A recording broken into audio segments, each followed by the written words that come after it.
What's up, guys, and welcome back to the channel. And UFC 314 takes place this weekend. Volkanovski, Lopes, pimblett, Chandler, you know the deal. Brass Mitchell, brother, versus Silva, the whole shebang.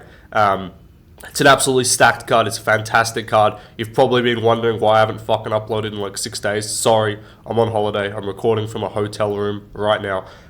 So the setup is a bit cooked. It's a bit scuffed. I will be trying to stream on Sunday for the fights, or Saturday in America, so tune in for that. But yeah, the card's amazing. We've finally made it through the weeks of Apex cards and the bullshit and just all the mid, and now we finally get a good card to look forward to. So yeah, let me know your predictions in the comments, like, subscribe, all that shit. And yeah, let's get started with the first fight of the night. So starting off the card, we got some mid. Hayley Cowan versus Nora Cornolle. I'm going to be picking Nora Cornolle to win. You know, the tried and true method of picking women's MMA fights is just pick the one who looks more like a dude. So that's what I'm going to be doing. It's worked flawlessly throughout most of my predicting career, and I boast probably about 100% prediction rate when using this strategy. Anytime I try and venture out of it and try and actually break down the fight, it fails. So yeah, just pick the more lesbian looking one, pick the one who could probably pass as a bloke. And yeah, that's who I'm going to be picking, Nora Cornolle by decision. Let's move on though to the next fight. Next up, Tresean Gore versus Marco Tulio. I'm going to be picking Marco Tulio to win. You know, the man bagged Norma Jamont, so he's doing something right in life, and I'm going to back him to carry that over into fighting. Rumor has it the grappling has been worked on in this training camp. But no, Tresean Gore is mid as fuck. He got KO'd by Cody Brundage, I'm pretty sure. Like, cool, you got a nasty sub over. You've beaten, who's you beaten? Josh Fremd and Antonio Tricoli. Might be the worst two fighters on the roster.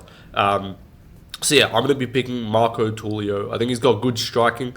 I think his power's half decent. You know, he can put together combos well, and I just think he's better all round, and I don't see him getting subbed by Tresean Gore, and I don't think he'll shoot a takedown at all to like put that at risk. So yeah, I'll pick Tulio to win. Let's move on though to the next fight. Next up, Sumadaji versus Mitch Raposo. I'm taking Sumadaji to win this. Now, yes, he is on a 3-fight losing streak, but I don't think that's like as bad as it comes across. Now, yes, losing to Matt Schnell's a bad look, but like he was picking apart Schnell, tuning him up. The fact he couldn't KO him is a bad look for his power. I don't think he needs to KO Mitch Raposo here. I think he can just outdo him on the feet. Like, he had moments against Charles Johnson, who's a rangy guy. I think he'll have a reach advantage too, I believe, over Mitch Raposo, if I am not mistaken. Let's just pull that up. Jamie, pull up Mitch Raposo.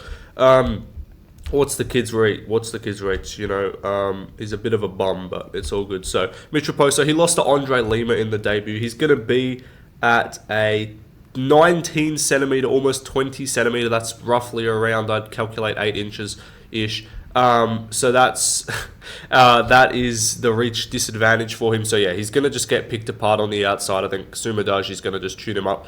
Don't think he'll finish him. His power hasn't proven to be too much, but like Mitch Raposo is not some elite grappler. I don't think if he's going to win, it's going to be via grappling, and I think Sumadaji is not too bad. Like Tim Elliott's like annoyingly crafty, which is why he was able to sub him and then hasn't fought since 2023. So that's great, Tim Elliott. If you want to come back, that'd be cool. But no, Sumadaji, I think is just a better striker, and I just can't like. I'd rather go with the person who I know is decent, but potentially a little bit cooked, even though he's only 29, rather than the person who I just don't know if they're good at all. So yeah, I'll be picking Sumadaji to win. Let's move on to the next fight. Next up, we got 21 Savage, big fan. No, I'm not. His music's shit. But we got Mikhail Oleksiejczuk versus 21 Savage, aka Cedriques Dumas. I'm going to be picking Oleksiejczuk. He's actually a confident pick for me as well. I can't quite call him a lock, just because you can never really call an unranked middleweight a lock, unless you're considering the lock as Torres Finney to secure 17 minutes of control time in a 15-minute fight with 0 strikes landed. I'm so mad I couldn't go live for that card because like my reactions would have been very funny, but I'm going to be picking Oleksiejczuk. I just think he's a better striker, and I don't think his grappling defense is that bad. He's been training with the Fighting Nerds. Now, no, you don't, we've learned this. Ricardo Ramos learned this the hard way. You don't get the plot armor from jumping over there and training with them. That's not how it works. You can't just be a bum and then go over and improve via training with them. But you can't just get the plot armor, I should say, but what you can do is improve. And I think Oleksiejczuk is going to improve the necessary parts of his game. even without those improvements, I still think the Mikhail that fought Shara or Kevin Holland beats any version of the Dumas that we've seen. Like, dude got subbed by Josh Fremd. He beat Cody Brundage. We're learning, like, Cody Brundage is featured in a lot of guys on middleweights on this guy. Like, you kind of look at any fucking fight between two unranked middleweights, and one of them's fought Cody Brundage. Like, that's just a fact. But I'm picking Olajaychuk. He's a better striker. His losses ain't that bad. Like, Shara, decision, didn't even get smoked by him. Like, Petrosian got finished. Other guys have, like, made him, like, look pretty good. Like, Bruno Silva got tuned up by him compared to Mikhail, who, like, he lost, clearly, but it was, like, fun back and forth. He had moments. He dropped Kevin Holland. People forget, man. He dropped Kevin Holland with a big right and then kind of just folded and, like, fumbled and got subbed. That's tough. But I just don't think Blueface fucking is that good. Like, this man, he was featured on my criminals tier list because this dude is... Do not let this man free. He's committed about 17 fucking felonies. But, yeah, he's trying to get the win for his baby. Cedricus Dumas has child support to pay. He's trying to get this win for his baby mama tonight. That's John Anik's contribution to the fight. But I got Mikhail. I got him winning. Poland based. They're gonna get the win here, you know. Anyway, I apologize for my voice too. I'm sick as well. Let's move on. This is the most cooked setup ever. I'm sick, recording in a fucking hotel. Welcome to the Left Lane channel. Subscribe. Let's move on to the next fight. Next up, we got this Unk fight here. Darren Elkins versus Julian Erosa. Who is less of an Unk, or who would you trust less at the cookout is who's actually going to win, because that means they're younger, you know. So I'm going to be picking Erosa to win this. Now, the favourite, the odds are way too wide. Like, you just cannot be making... I don't care. You just cannot be making Julian Erosa fucking minus 400. But Darren Elkins is old as fuck and he's shit. And his name is literally The Damage because he's not known for dishing out damage. Man's known for taking damage. He gets hit a lot. He's got entire face is fucking scar tissue. Now, is Julian Erosa someone who's dishing out punishment, making people look like fucking Daniel Frunzer after fighting Reese McKee for one round? Imagine pulling up to the hospital and just being like, yeah, it's a nasty cut. The nurse like, that's a nasty cut you got there. What happened? Just be like, yeah, Reese McKee tuned me up in a fight. That's got to be tough. But I'm going to be picking... Erosa to win. I just cannot trust 40. I just don't want to pick 41-year-olds to win fights. Like, I didn't want to pick a 41-year-old who was actually good to win a fight, which is Jan Blachowicz. So I'm not going to be trusting a 41-year-old who I don't think is that good in Darren Elkins to win. Like, he got out of Gillies against Pineda, but like had a back and forth fight with. You beat TJ Brown. Congratulations, TJ Downtown Brown. I think is his name. Good job. But like, he's mid. Cool, you got out of some Gillies, you had a scrappy fight with Pineda, who's now left the sport. Like, Erosa beats C-Rod, which I know C-Rod lost to Melky, but like, beating C-Rod's always going to be like a somewhat impressive win. I know, obviously, Erosa is the opposite of a prospect, so he's going to have a favourable advantage, but like, he's just got random, I like random fluky finish potential. I like having a guillotine threat. I like having that range to be able to just catch him out of nowhere, like he's done to people in the past. I forget, who's he beaten? He's beaten like Nate Landwehr, KO'd him. People forget, man. But let's see, what's the reach looking like here for my boy Darren Elkins? He's going to be at a, okay, not too bad, only 9 centimetre, 4-inch-ish, 3.5 reach disadvantage. So, but I just think Erosa's good at using it, and I don't see, like, his losses, right? Got caught early by Paddy, a bit of an early stoppage. Got put away by Caceres with the head kick. Like, is Darren Elkins throwing up a fucking Leon Edwards head kick? Like, no. Like, he's just going to get scrappy in the pocket, and I rate Erosa to just fight smart and just stay on the outside. And I think he'll win a decision, but the odds are way too wide. Anyway, let's move on to the next fight. Next up, we got Chase Hooper versus Jim Miller. I'm going to be picking myself to win. I've had comparisons to Chase Hooper. I've had comparisons to Austin Bashi. I've also had comparisons to Raul Rosas Jr., but we leave those ones out. But no, I'm going to be picking Chase Hooper to win this fight. I'd say he's a block. Like, I don't know what I'm saying. I'm zoning out right now. But, yeah, he's going to fucking beat Jim Miller. Jim Miller's like 47.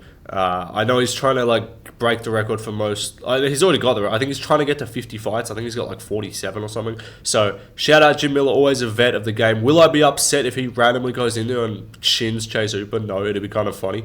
I know Bedtime has been pushing the Chase Hooper title run, Charles Oliveira 2.0 narrative. Like, I think Chase Hooper's very good and he can get top 15, top 10.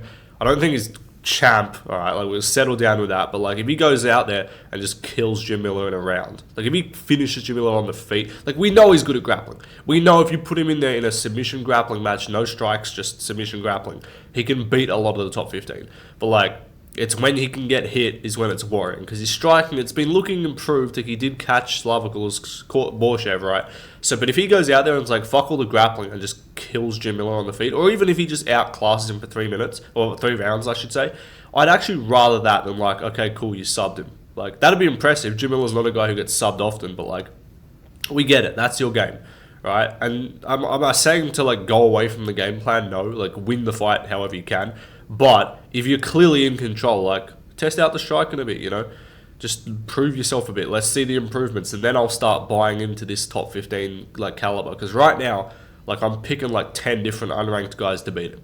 But like you give me a good performance here, give me like a win over like a Thiago Moises after this. That's the fight to make next after this, Thiago Moises. If you got them beat Moises, then we're talking. Then we're talking BSD territory. But no, I'll be picking Chase Hooper to win. I'd be shocked if he. This is like everyone's luck. I'll be surprised to see anyone picking Jim Miller. Let's move on though to the next fight.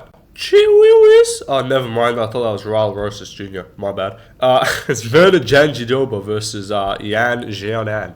I'm going to be picking Jandiroba to win just because like I'm seeing this is like, okay, with women's MMA, they score like unless you think Yan Xiaonan's going to keep it on the feet and like KO her. Like if this fight has if this fight has grappling in if Werner scores a takedown in 2 of the 3 rounds, she's going to win this fight. I can see a sub here, to be honest. Like, I really think she could sub, just because I think she will, like, Weili would smoke her in a fight, but I do think her offensive subs are a bit better than Weili. Like, that's her game. She goes for subs. Weili's wrestling would be better, I would say, so maybe Jandiroba would struggle to get takedowns here, but I just think she's a better grappler, way better, and I just can't trust Yan Xiaonan, who literally armbarred herself on the ground once, to hold up in the grappling with such a high-level practitioner such as Raul Jandiroba Rosas. So I'm going to be picking Werner. I know normally we clown women's fights, like, and okay, thank God this card's stacked, because like, you put this on any other fucking pay-per-view, it's probably the feature fight. Like, this is some Lemos Lucindo type shit, but like, this is actually like highlight, like this top 5. With a win, Jandiroba getting the title shot. So, look, I know we normally hate women on this channel. We like men, no. But, you know, women's MMA is not normally like a good thing to talk about on this channel. You know, it's always dead. But I am somewhat interested in this fight. Like, this is stakes. And at least it's not on the main card. Like, I would be actively ranting about this fight right now if it was on the main card. But because it's on the prelims, I can just be like, okay, cool. It's a good fight. You know, I think Werner wins. Grappling, I think, is solid. So yeah, I'll pick her to beat Yan Xiaonan and earn her title shot. But again, this card is very coin flippy. There's not many locks. Like I had to take some picks who would normally be like a 60%, 65% confidence and make them 70+% just to like fill the locks out. Because I can't give you like one lock for the card and just be like, look at me, I'm a genius. So anyway, let's move on to the next fight. Dan Ige versus Sean Woodson. If you've watched my channel, you would know. I think I might have, but we have to check this. But I don't think I've ever picked Sean Woodson to win a fight. and it hasn't gone well for me because he's won more often than not, right? So that's cost me some picks, right? Because for me trying to be smart and looking back at that Saldana fight and being like, oh, but he got dropped, right? And you know what? You know what happens when you make the same mistake time and time again? You keep fucking making it. That's what we're doing. Dan Ige KO flatline. Sean Woodson, Victor Wembanyama is getting laid out stiff. Dan Ige is due for a KO. That's all I'm saying, right? Like, I'm not saying that Dan Ige is going to KO Sean Woodson. I'm just saying, look at his record, Dan Ige, that is, and look at the pattern that we see, and look at the level of like opposition that he's fighting, right? He's due. This is KO territory. He's not going to 18-10 record. This is a 19-9 fighter if I've ever seen one. But like, let's look at this, right? Because he had like decision split wins over Barboza and Bektik, right? You know, then he loses to Cater, and then bang, KO immediately over Gavin Tucker, right? Then he has 3 losses in a row, all decisions. This dude doesn't get finished, so I don't see Sean Woodson finishing him. And then bang, Damon Jackson, KO. Then he has the Landwehr win. Then he almost finished him twice in that fight. Then the Bryce Mitchell loss close. I thought he won, to be honest. Feel again not relevant to this fight, but then bang, Philly KO. Like he's having these like 2 or 3 fight gaps in between these KOs. You know what's happened after that Philly fight? 2 close losses to Lerone Murphy and Diego Lopes, both high level prospects, both top 10, top 5 in Lopez's case guys. Right?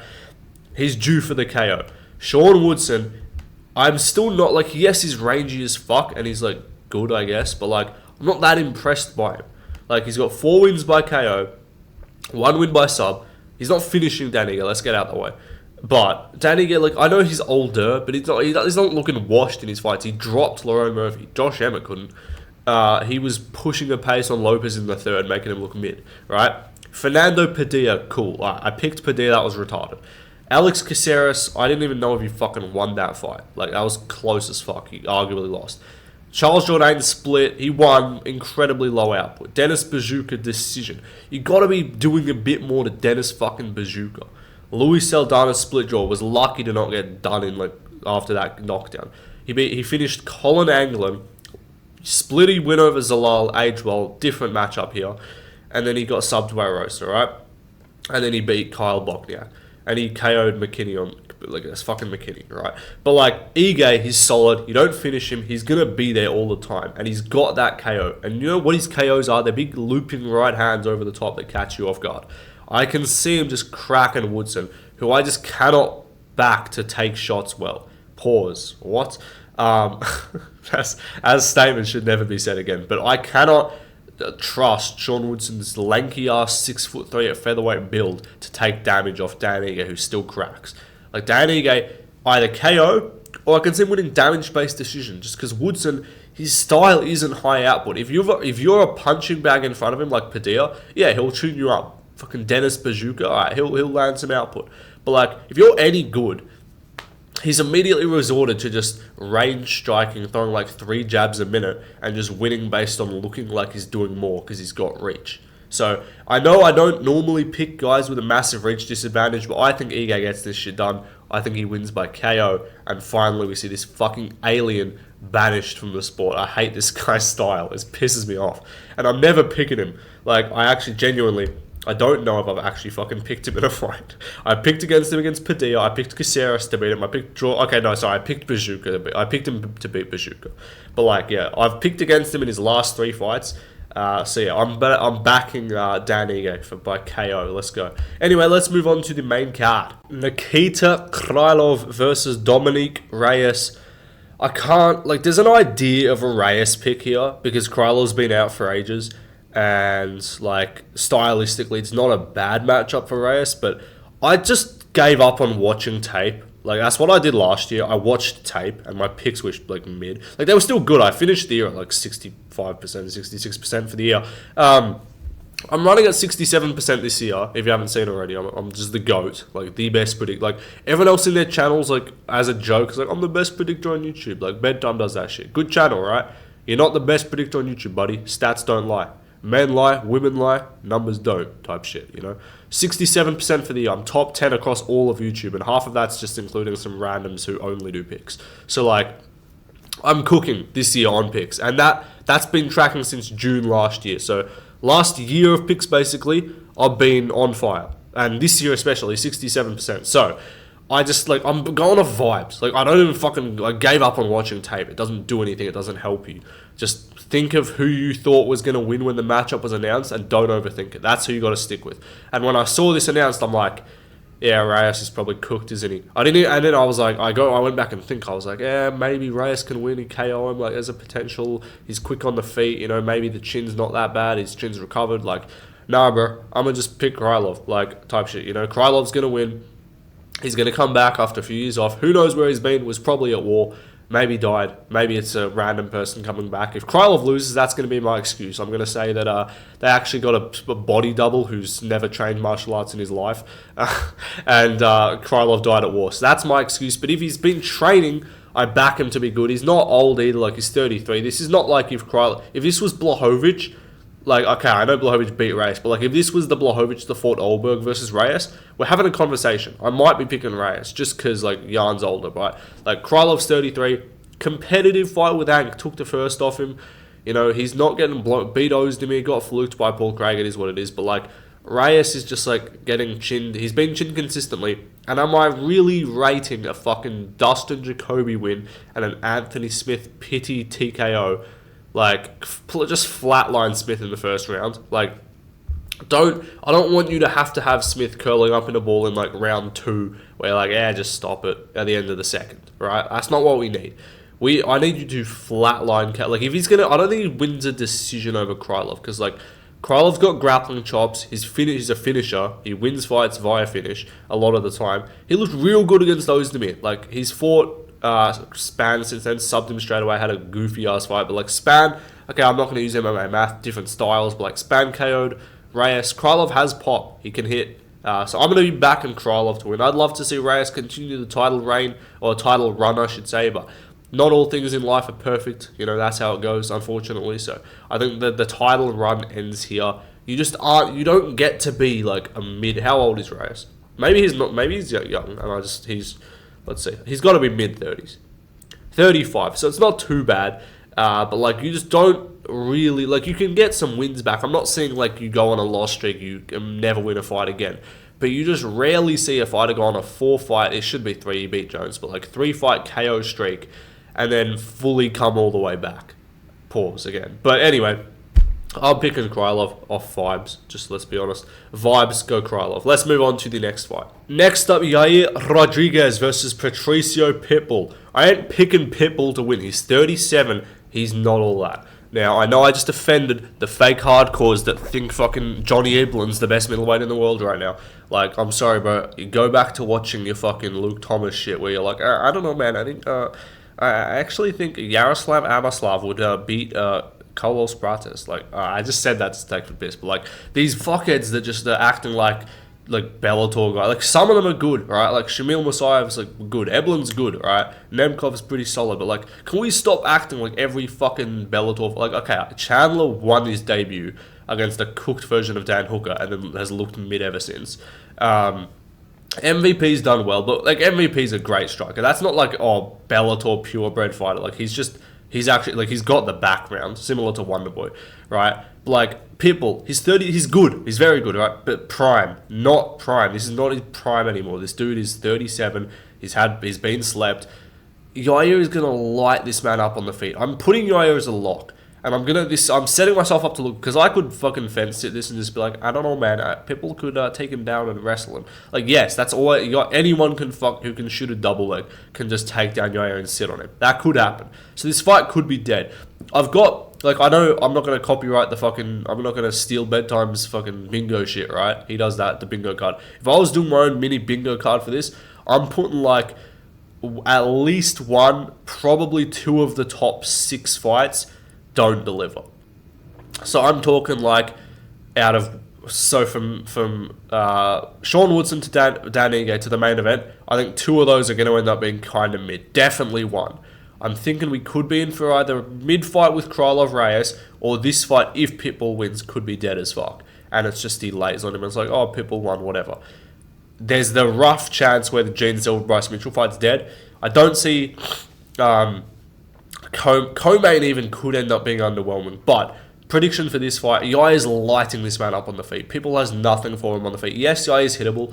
He's hittable by like really good strikers. Like Volkanovski was tagged. But like, to have Holloway and Volk, who are like considered 2 of the top 10 strikers in the UFC today, top 5 in many people's books, right? To have them both shooting for your fucking legs and turning into grapplers. Like, yes, Volk's a grappler. Like, yeah, he has grappling chops.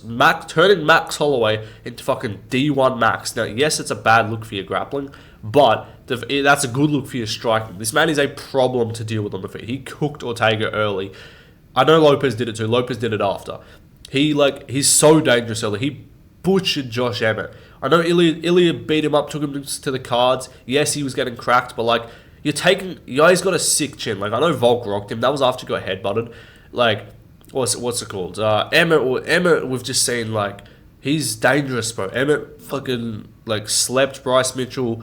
Looks great against, like, most guys. Looked decent against Murphy, even at his older age. We're talking like a prime Emmett-ish. Not quite prime, but, like, the most, like, locked-in Emmett's ever going to be for an interim title. and Yair's like taking shots off him, and he butchered him, right? Ilya couldn't finish Emmett. Yair packed him up in a bag within 2 rounds. Yair's different on the feet. I think you have to be a Volk or a Holloway prime. You have to be a prime Holloway or prime Volk, otherwise no one else is beating this guy on the feet. I think he's going to be locked in. He's training with Bilal. I'm trusting him to be working on that fucking takedown defense, because my god, if he goes out there and just gets like tipped off balance by a fucking single leg, I'm done. Because this could age terribly, but I'm picking Yair by KO. He's going to masterclass pitbull on the feet. Maybe gets taken down early, gets up, submission threat, helps him get back up to the feet.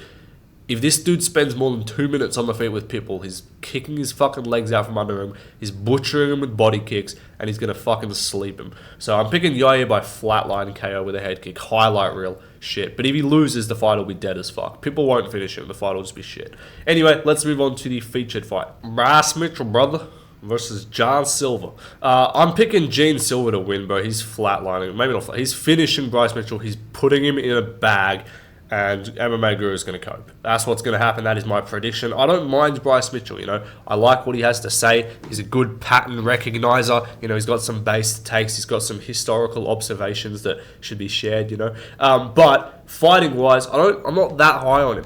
He looked... I know it's a way different style, and it's Kron Gracie who just fights like a pathetic little man. So, a pathetic little boy, I should say. He's a little fucking gremlin bum. So, like, I know it's just difficult to look great against Kron Gracie, but, like, even his striking, like, can you please tune up Kron Gracie on the feet? Like, butcher... Like, Charles Jourdain looked better on the feet than Bryce Mitchell against Gracie. If he spends more than a minute on the feet with Gene Silva, he's going to get fucking emoted on and he's going to get laid out. Like, he's going to get put away. I think Bryce is going to be in his own fucking head. He's chatting all this shit. The interview with Guru was tremendous, right? Very entertaining to watch. He's talking all this stuff, Gene Silva's a demon, I'm doing this for the Holy Christ, all this stuff, right? Like, he's being based. He's being typical Bryce Mitchell. Talking about how he dated a witch, talking about all this shit, talking about Prime Hitler, you know. Bryce Mitchell's going off. I don't think he's that focused on the fight. Like, maybe he is, but, like, I think he's definitely focused on the fight, but I don't think mentally he's going to be in the right spot. Like, they're going to have he's going to have a press conference. James Silva's going to do his dumb shit. Bryce is going to have legions of demons in his fucking head and hot women attacking him in his sleep. He's going to have fucking Sophie Rain's going to be appearing in this man's nightmares, right? And he's not... are we going to see locked-in, focused Bryce here who's fighting, like, the best he ever has? I don't think so. Again, he's not that old, but, like, we've seen him just look midder, and I cannot trust his, like... Look, first of all, I thought he lost to Ige, right? And that's a similar-ish style. Like, I think Jinza was a way better striker than Ige, more powerful, more dangerous, quicker, right? Ige loses every time by just getting taken down, pretty much. He's been outstruck a few times, but like most of his fights are just like, yeah, he just gets out wrestled, right? Gene Silva, yeah, I know everyone's gonna say, oh, but he pulled one guillotine against fucking what's the kid's name? Charles Jourdain, and he got held down for like a minute. Alright, like cool. He also laid him unconscious. Bryce is gonna be in on takedowns. Gene Silva's strong, stocky, short. If this was like if this is the build, like the archetype of Prates, but with like Silva's style, I could see him getting a takedown, right? Like I could see him just latching on and picking him up. But I think Gene's striking is just way too good. He's too dangerous. This is not like, oh yeah, Gene's gonna be minorly outdoing him on the feet, but Bryce has the grappling threat. Like this is gonna be like Bryce is unbelievably cooked if this stays striking. He's going to be shooting for the legs for dear life. And when your only option in a fight is to just spam takedowns and nut hug, it doesn't go well for you. Like, Torres Finney scraped a win there. Also, just going to say, I know Bryce Mitchell's based. Can we please, like, bring attention to the fact that this dude is not a fun fighter? Like, I don't want to, like, try and shit on Bryce Mitchell here, but, like, I guarantee, like, Guru will go off at any fucking Dagestani for being boring, which is valid, because most of them are. He can go off at Torres Finney for being a disgrace, which he is. But, like, Bryce Mitchell is going to get, like, beaten up on the feet, and that's the only fun part of the fight, and he's just going to sniff crotch and maybe get, like, a cool slam takedown, right? The Kron Gracie fight was awful. The Dan Ige fight was, like, decent when he was taking damage and he hit a reversal, right? Emmett fight, he got slept. The Barboza fight was not... Like, he throws some ground and pound, I'll say, but, like, can we not act like this dude is... Can we stop acting like this dude is some exhilarating fighter? Like, he chats a lot. He's fun to listen to, right? But, like, if he wins, I guarantee he will not finish Gene Silva. If he wins, he's going to go out there and just crotch sniff and get like 2 takedowns and like 2 minutes of control time around and just clinch control Gene Silva. And then Guru's going to be like, yeah, Bay, still the Bryce Mitchell. And then we're going to just like ignore the fact that the fight will be unbelievably dead. And it's objectively worse for the division in terms of, if you like Bryce, what he has to say, cool, I don't hate that. But if you're looking at like who's actually better for the division moving forward, who's a fresh matchup for everyone in the top 15, like, you just can't look past, like, there's always just going to be that clip of Bryce Mitchell seizing on the fucking canvas after getting flatlined by Josh Emmett, right? We can't really trust him, like, we can't just get excited about him as, like a contender. You get excited about him as, like, a personality, but, like, oh, yeah, new top 5 featherweight, Bryce Mitchell, it's like, yeah, cool, but he fucking lost to Ige, basically, and he got killed by Emmett. Right, brilliant. Like, like Taporia put him in a bag. Like, everyone, like, good in the top 10 has beat him, right? And so we can't, like, fighting-wise, just fighter purely wise, Gene's way better. I don't know why anyone would actually want Bryce to win other than, okay, he's based, cool. And if you don't like the fighting, that's gimmick. I get it. It's all right.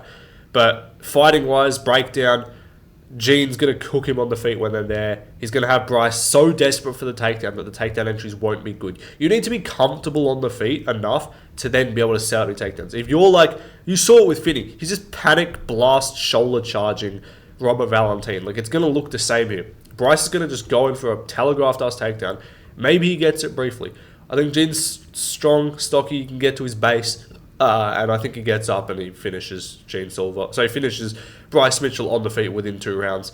And if it goes cards, I think he wins on... If he goes cards with any more than like a minute of striking around, he's going to win on damage because Bryce isn't going to do anything to him. So yeah, I'm picking Gene Silva easily. Let's move on to the co-main event. Paddy Pimblett versus Michael Chandler. Fucking Paddy the body lad. I hate Pimblett. He pisses me off. I'm not like one of these like, oh, he's a bum, like, oh, I hate him, he's cringe, right? Like, I just don't like... He's made it more annoying to me by the fact that there's people that still fucking bedtime still act like this dude is a top 5 lightweight. And if he goes out and beats... Like, this dude has... Fair play to him. Fair play to the UFC. They have maneuvered this perfectly. This is O'Malley-esque, except O'Malley actually had got a hard fight with Yarn, right? Like, the best guy in the division apart from the champ at that time, okay? But, like, Paddy Pimblett, they've managed to swindle this dude from, like, bums, fucking Vargas and Vandramini and Jordan Levitt, right? He gets a Jared Gordon fight, which he fucking clearly loses, injured, or whatever. The year off... Beats up Ferguson a bit and looks kind of mid as fuck in the later rounds. You beat a 40-year-old Tony Ferguson. Michael Chiesa did it in the first. Bobby Green subbed him. And you're still taking him to the cards. Like, right, finish old Tony Ferguson, please, if you're good. And then he fights Bobby fucking Green, who's just, like, susceptible to losing. He's, like, 40 years old. And now he's fighting another fucking old guy in Chandler who's coming off losses. Clearly not the best. Like, if this was the Chandler that fought Hooker, or the Chandler that fought Oliveira the first time, the Chandler fought Gaethje, Chandler fought Poirier, that Chandler would fucking kill Paddy Pimblett, right? And I'm confident, because Paddy's striking defense is still shit. And I know he looked half decent against Bobby Green, right? And everything I'm saying, this is like, oh, you're picking Chandler then. I'm like, I'm not. Because it is similar with Shara. I'm like, this dude's going to get exposed and lose, and I want to be the one to pick it. Like, I want everyone else to, like... I'm not going to get the same thing with Paddy, because Paddy's got way more doubters. But, like, I got the MVP one, but, like, he was an underdog, but a lot of people picked MVP. But, like, with these guys who I see, like, Bo Nickel, I was early on the Bo Nickel's mid as fuck, he's going to lose 21 good train. And I'm going to get to prove that with RDR, but other people are going to do it. I want to be the only one on one of these picks. I'm not going to be the only one on this one. I can't be because I'm not picking it. But, like, next fight, I think if he scrapes a win over Chandler or beats him, like, I just can't trust Chandler. Chandler's retarded. He's dumb as fuck.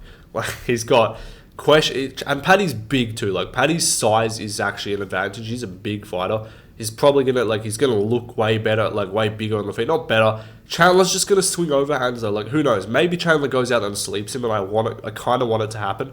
I also kind of want Paddy... I don't want either guy to win. Like, I'm rooting for both of them to lose. But Paddy winning is good for the division, because at least you get someone in that top 10. But, like, they managed to swindle him from unranked fighter with a win over fucking Tony Ferguson to getting him ranked with Bobby Green. And now he's going to get, like, number 8 or number 7 in the rankings if he wins this. Like, fair play. But, yeah, with the breakdown, Chandler, more power. if he decides to be, he's more effective with his aggression, better, more dangerous offense. But I just can't trust his takedown defense. Like, not takedown defense so much. I just can't trust his grappling. He makes dumb mistakes. He gets subbed by Poirier. It's just a bad look. Like, Oliveira was just masterclassing this dude for 4 rounds, and then he just decided to cheat and had success. That's the only way he won in the fight, or had success, was just cheating. But I don't know. I just can't trust Chandler. He's old. He's like 39, 38, who knows. Can't trust him. Paddy's on the come up. I still think he's mid as fuck, and I still think he would lose to... I would still pick him to lose to like 5 unranked lightweights. Ludovic Klein, Mateusz Rebecki, Joel Alvarez, Fares Siam, one other person, right? All beat this dude. But I still think he's managed to swindle his way into the easiest fight in the top 10 for him, which most other guys... Like, top 5, I don't think they can get him much further. Maybe they just give him an undeserved title shot because they know he would lose to anyone. Maybe they just give him Gaethje and hope that Gaethje slips on a banana peel and gets subbed. But I'm picking Paddy. I just can't trust Chandler. It's vibes as well. Like, logic says, like, oh, look at how Paddy's chin is always up. He's going to get bombed and cracked and put away. And it should. That is what should happen, but I just can't trust Chandler. Anyway, let's move on to the main event. Cause tonight will be the night that I will fall for you. Over again. Okay, Volk versus Diego Lopes. Fuck, man. I don't know who to pick, bro. Like, this is a coin flip in my opinion. And the coin flip is not like they're evenly matched. This is 50-50. I don't know who's better. We all know that Volk is a better fighter. He's a more technical striker. He's more defensively sound, even though he did get KO'd by Ilya and Makhachev. He's a better wrestler. Lopes, I would say, has better offensive jiu-jitsu. Volk's got defensive jiu-jitsu. Lopes, obviously, we haven't really had to see him defend subs.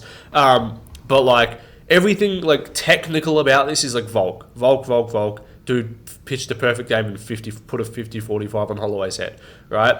Put an absolute beating on Korean Zombie. Did all of that, right? Yair, put him in a bag. Finished him inside 3. Impressive stuff, right?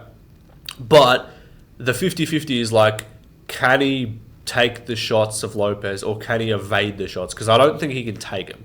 Like, if Lopes lands a flush uppercut on him in the clinch, say goodnight. It's on you. It's tonight will be the night that I will fall for you. That's what's happening if Lopes catches him. But it's like, can Volk just, like, be defensively so good and just avoid any fucking clean punch of Diego Lopes? I actually also think I'm picking Volk. Like, you can see it on the screen. I know I'm saying, I don't know who to pick. I'm picking Volk. I flip-flopped a bit. I'm not going to fence it. Like, I'm picking Volk. I think he's better, and I think he's going to win. My initial reaction when this fight was announced, Volk. And then I had, like, a little week-long period where I was like, fuck, do I pick Lopes? Like, about 2 weeks ago, I was like, fuck, I'm kind of thinking about taking Lopes. Like, because it's weird. Both of, like, the vibes of how I see this going are just, like, I can't see either guy becoming champion, but one of them's going to. Like, I can't see Volk just getting a second title reign. Maybe that is just involves, like, him winning against Lopes and then losing straight after. Maybe that's what my vision is. But, like, it'd be so good, and it would catapult him up Lucas Tracy's GOAT list to, like, above number 1. You can't even put him number 2 or number 1. He'd be above that. He'd be number 0. He'd be the, like, just the GOAT, the overlord of GOATs on Lucas's list if he got a defense. Like, if he wins the belt, gets a title defense, right? But, like, can you see, is it, like, how likely do we, like, I know Israel Adesanya won the belt back after the Pereira loss, but that was like a TKO standing and he caught it, right? And then he loses immediately. That's the kind of thing I could see happening with Volk here. And God forbid it's Movzar, because I don't think it would be. But it's like if Ilya goes badly at 55, comes back down, that ain't going to go well for Volk. Gene Silva, again, just a guy who can catch him, you know. All these guys, right? Movzar, I don't think... Like, if he does fight Movzar, I genuinely just do think Volk beats Movzar straight up. But, like, imagine fucking, like, Aaron Pico or some shit. Just chins Movzar Grumluev and then goes out there and KOs Volk. Like, fuck that shit. We got Pitbull and Pico in the UFC, if reports are to be believed about this Evloev Pico thing. Movzar's going to win, by the way. But, good Apex main event. But, yeah, and I just can't, like, I've been saying this, I was like, I just can't see Lopes becoming champ. Like, he just see, like, Lopes is too fun. Lopes is, like, too much aura, too much storyline to become champ. Right? But he might, because he's got the chance to do it. But, like, you know what I mean? You see those guys who are like, yeah, no, this dude ain't becoming... Like, I kind of had that feeling with Pavlovich. I'm like, Yeah, I don't know. Like, I love Pavlovich at the time. After he beat Blades, I'm like, I just can't see him winning the belt for some reason. Like, I thought he was really good, but I was like, can't see it. And I was right, even though I still picked him to beat Aspinall and Volkov. But Lopes, something in my vision is like, I can't see him with a belt around his waist. And now, if I'm wrong, happy for Lopes. I love both guys. This is like a win-win and a lose-lose at the same time. Because the winner, I don't care. Winner, like, whoever wins, I'm happy for him. I love Volk. I love Lopes. Both of them were my top 4 favorite fighters, I believe. If you go back and watch that video, I did a list, top 15 favorite fighters. But lose, I'm devastated for Volk if he loses, because it's going to be by KO. Like, if Lopes wins the decision, I'll just be like, bro, fair play. But I'll just be impressive. The most impressive outcome here, like Volk pitching a perfect game and schooling Lopes would be impressive, but it wouldn't be like unexpected. Like, if you tell me Lopes goes out, so Volk goes out and 50-45 to Lopes, I'll be like, damn, bro, fair play, Volk, that's impressive. But I won't be shocked. If you told me Lopes goes out there and is like, just outdoes Volk for like 3 of the 5 and wins, even if it's a 48-47 compared to a 50-45 for Volk, I would be more impressed and more surprised by a close, but as long as it's not a robbery, I'd be more impressed by a clear Lopes decision than I would be any outcome for Volk. Right, like that is kind of the outcome I'm low-key rooting for in the fight. Just so we can not have because if you get a guy who wins the belt, you don't really want it to be like, oh, I was a fluke, he just caught him, prime Volk schools him, right? Like if Lopes, however, goes out there and just outdoes Volk and it's just too much offensively for him and just makes him work and like gets submission threats, takes him down, does all that, right? That's where we're like impressive as fuck, right? But what's the kid's name? Fucking Lopes, Volk, who am I talking about? If Volk goes out, like, okay, I'm yapping so much. I think Volk's winning. I think he's got good defensive wrestling if Lopes shoots. I think he's technically really good on the feet. We know this. He was, like, landing the jab and kind of picking apart Ilya on, like, starting to build some momentum his way against Ilya, then he got caught, right? I don't think Lopes is that precise. Like, I'm seeing videos of this man just swinging on the bag like a fucking idiot. I'm like, okay, he's in great shape. He's going to be way bigger than Volk. That's the worry. Like, he just gets in the clinch and just starts uppercutting in the clinch. Like, he's going to be like 5 centimeters taller. The reach ain't going to be as bad, but still, he's just an imposing guy. So, I can see a Lopes KO. To me, this is round 1 or 2 Lopes. Like, bet Lopes to win by round 1 or 2 KO. Because I don't think submission's live here. Like, maybe club and sub, but I doubt it. Maybe wants to prove a point. But, like, I'd say, like, round 1 or 2 Lopes. And then if he gets out the second, I'd say just hammer Volk live if the odds, unless he just wins the first and second, there's no point. Then you're like, alright, cool, Volk's winning. But like, if Lopes wins the first round, but like doesn't finish him and it looks like Volk's escaping, I'd just say hammer Volk. But yeah, I'm picking Volk. It's close. I've flip-flopped. I don't think Lopes has like no chance of winning. He's got a great chance. I don't think this is a walk in the park for Volk. And even in round 3 and 4, like I could see a late finish for Lopes. If I could see like a Leon Usman type, not a head kick, but like Volk's just pulling away. Lopes has a good round 1. Volk wins 2, 3, and 4. And then, like, Lopes, he gets just too comfortable. And Lopes has still got that power in the 5th. But if I'm picking based on, like, who I just think is a better fighter, it's Volk. And so if I'm picking, like, intangibles, like, oh, Volk could be washed. Like, I don't want to pick on coulds. I want to pick on, like, I just think this dude can win here. So I'm going to back Volk, my guy, my Australian GOAT, Alexander Volkanovski, to win. It is tough though. Like vibes are kind of leaning Lopes now. I don't want to change my pick after the video, but if I really have a swing, I might go Lopes. But I think Volk's gonna win. I don't know. I just think he's better, and I think he's technical enough to evade the shots of Lopes, who I don't think is that precise and was getting pressed in the 3rd by Dan Ige. So. Plus, if Volk chooses to offensively wrestle, he can do so. And I think he can nullify the grappling of Lopes. So yeah, I'm picking Volk. But anyway, those are the predictions. Sorry about the quality. I'm sick. I'm recording in a hotel. It's rough.